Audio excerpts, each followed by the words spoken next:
5 interesting facts about Solomon's temple. The story of Solomon's commitment to construct a lasting house for God captures the imagination of believers. Here are some intriguing facts regarding Solomon's temple that Christians should be aware of. Here are some interesting facts Christians should know about Solomon's temple. How much money was spent on Solomon's temple? Number 1. Solomon spared no expense. The wood and high-quality stones were provided by King Hiram of Tyre, King David's friend. The wood was transported by water on rafts to Joppa and then by land to Jerusalem. Stones were hewn and hauled to the construction site ahead of time. During the construction of the temple, no hammers, axes, or iron instruments were heard. 1 Kings 6:7. In building the temple, only blocks dressed at the quarry were used, and no hammer, chisel, or any other iron tool was heard at the temple site while it was being built. Using standard cubits, the foundation of the temple was 60 cubits long and 20 cubits wide, and 30 cubits high. The porch at the front was 20 cubits long across the width of the building, and 20 cubits high, and it projected 10 cubits from the front of the temple. This has been translated into feet. The temple is 2,700 square feet, a porch or vestibule, 15 feet deep and 30 feet wide. The holy place, 60 feet long and 30 feet wide. And the Holy of Holies, which was a perfect cube, 30 feet long, 30 feet wide, and 30 feet high. The interior height of the rest of the building was 45 feet high. Solomon didn't skimp on the design. The temple was embellished with beautiful stones and gold from Arabia's Parvaim. 2 Chronicles 3:4-10. And the vestibule that was in front of the sanctuary was 20 cubits long across the width of the house, and the height was 120. He overlaid the inside with pure gold. The larger room he panelled with cypress, which he overlaid with fine gold, and he carved palm trees and chainwork on it. And he decorated the house with precious stones for beauty, and the gold was gold from Parvaim. He also overlaid the house, the beams and doorposts, its walls and doors with gold, and he carved cherubim on the walls, and he made the most holy place. Its length was according to the width of the house, 20 cubits, and its width 20 cubits. He overlaid it with 600 talents of fine gold. The weight of the nails was 50 shekels of gold, and he overlaid the upper area with gold. In the most holy place he made 2 cherubim, fashioned by carving, and overlaid them with gold. According to some research, the cost of constructing the temple now is projected to be between $3 and $6 billion. Because the debt was so massive, Solomon had to repay King Hiram by handing him 20 towns in Galilee. Solomon enlisted the help of thousands of sojourner laborers from all around Israel, as well as 3,300 foremen to oversee the building.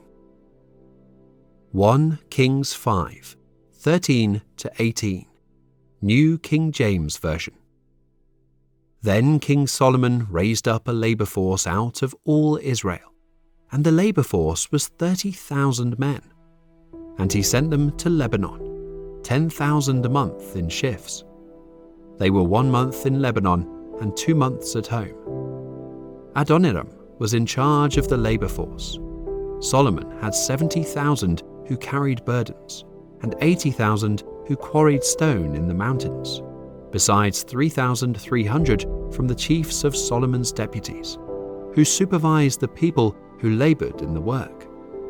And the king commanded them to quarry large stones, costly stones, and hewn stones, to lay the foundation of the temple. So Solomon's builders, Hiram's builders, and the Gebalites quarried them, and they prepared timber and stones to build the temple. Number 2. David was prevented from building the temple. Solomon was chosen by God to build the temple. Solomon's father, King David, dwelt in the royal palace, but he was concerned that God's priests would still have to serve in the 400-year-old portable tabernacle from the wilderness wanderings. David desired to construct a permanent dwelling for God, as well as a resting place for the Ark of the Covenant. 1 Chronicles 28, 2. New International Version. King David rose to his feet and said, "Listen to me, my fellow Israelites, my people.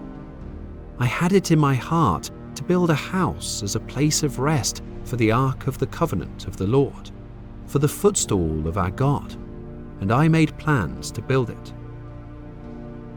David was more than just the king who succeeded Saul.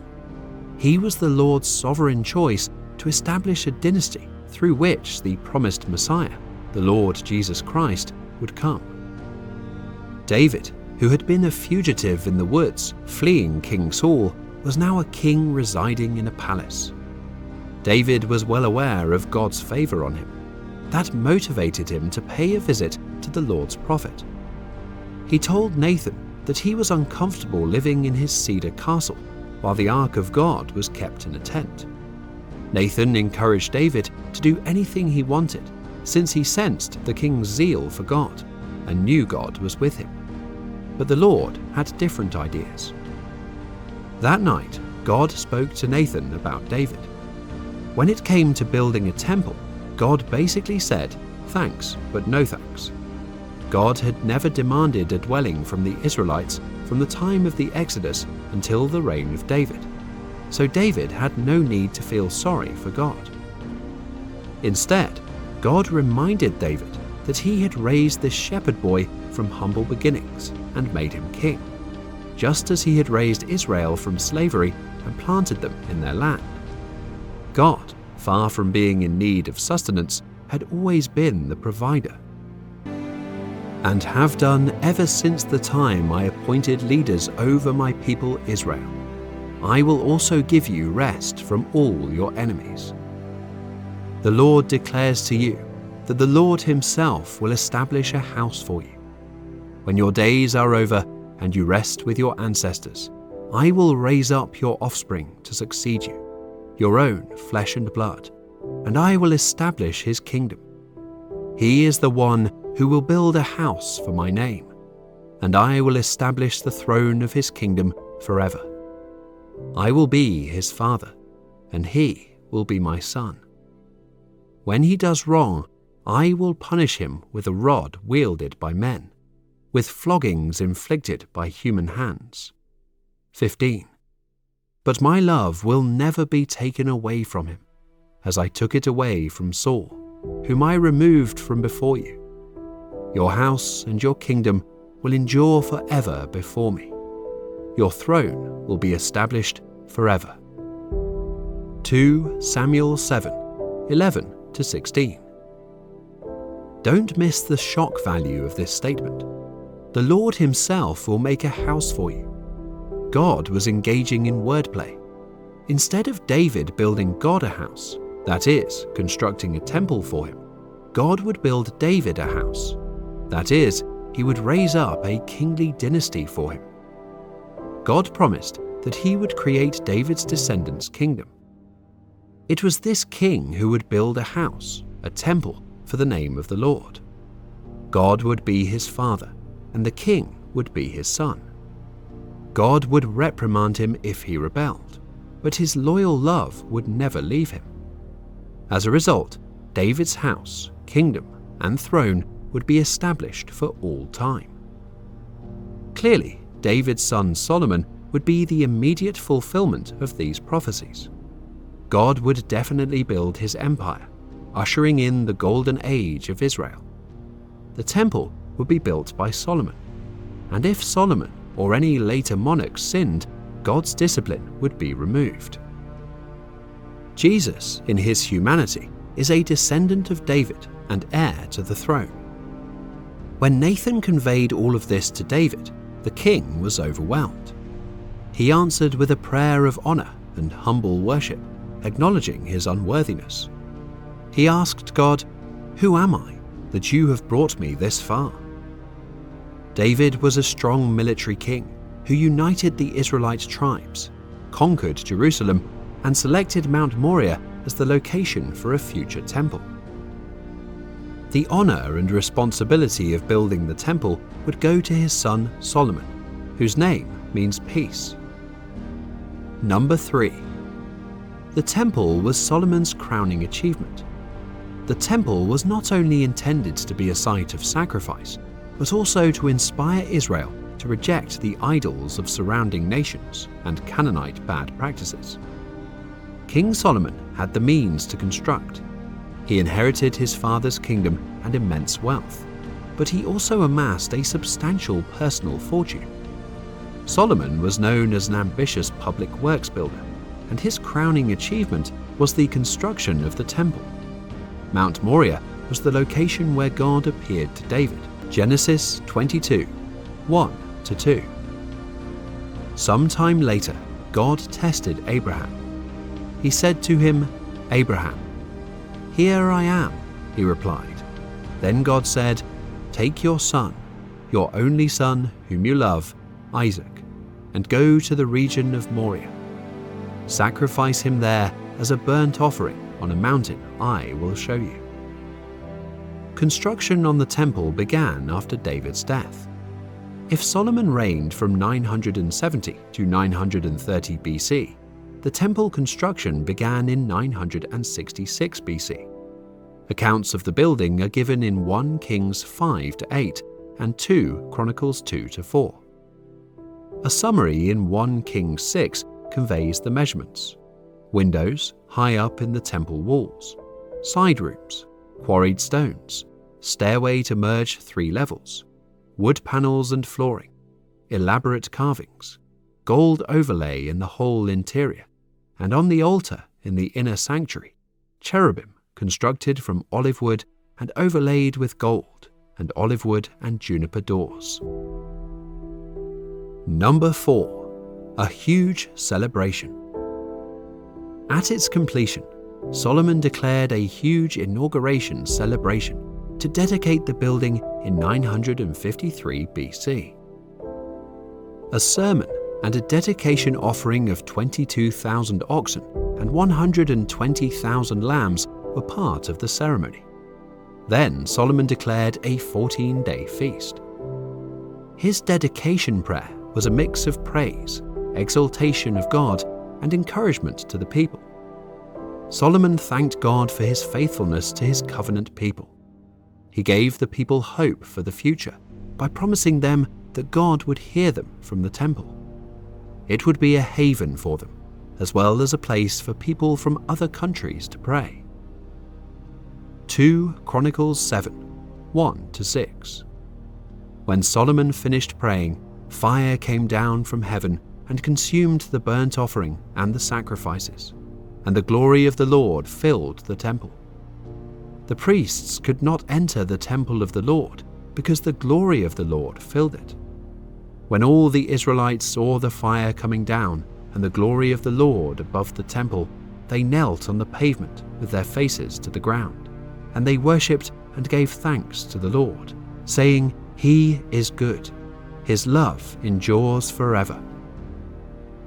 Then the king and all the people offered sacrifices before the Lord, and King Solomon offered a sacrifice of 22,000 head of cattle and 120,000 sheep and goats. So the king and all the people dedicated the temple of God. The priests took their possessions, as did the Levites, with the Lord's musical instruments, which King David had made for praising the Lord, and which were used when he gave thanks, saying, "His love endures forever." Opposite the Levites, the priests blew their trumpets, and all the Israelites were standing. Solomon made it apparent that the temple was not committed to contain God. In the New Testament, the martyr Stephen confirmed this. Solomon built God a house, Stephen said. However, The Most High does not dwell in temples made with hands. The people in Solomon's temple only praised God. There were no idols in the temple to symbolize man's attempt to satisfy God. Instead, the Ark of the Covenant with the mercy seat, which reminded Israel of their need for salvation in God, was housed in the temple. Number 5. What happened to Solomon's temple? Solomon's temple was destroyed and rebuilt.